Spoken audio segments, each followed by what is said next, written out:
خیلی وقتا گم میشیم. 4 تا لقب بهمون دادن.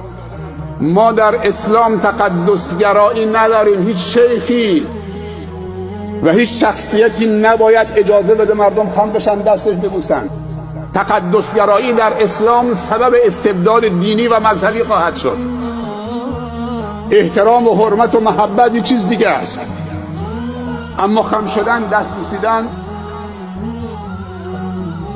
این تقدسگرایی سبب استبداد دینی و مذهبی خواهد شد.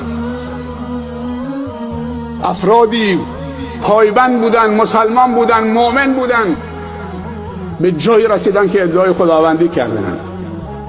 مرید و مرادی درست میشه، عبادت ها تعطیل میشه. به جایی که مردم رو دعوت به سوی خدا بکنه، دعوت به پرستش خودش میکنه. پرستش غیر از محبت، افراد در محبته. همدیگه رو دوست بداریم، با همدیگه مصافحه بکنیم، همدیگه رو تو آغوش بکشیم، مشکلی نداره. اما خم بشن بندگان خدا دستش ببوسن، هر کسی باشه. تقدسگرایی در اسلام سبب استبداد دینی و مذهبی خواهد شد. چقدر این خدایان ساختگی، پیرای طریقت و این مریدای بدبخت دین و ایمان از شما گرفتن، به جایی که خدا رو راضی بکنن همینجور میلرزن جلو شیخاشون، جلو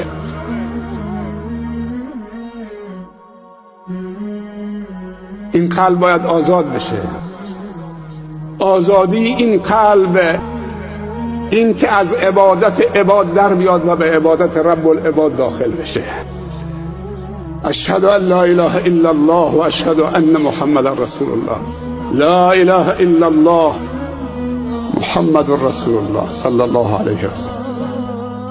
قل هو الله احد الله الصمد لم یلد ولم یولد ولم یکن له کفوا احد.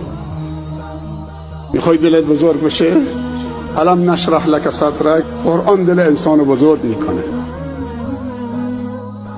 الا بذکر الله تطمئن القلوب. ایمان، عقیده و توحید، صبور بودن،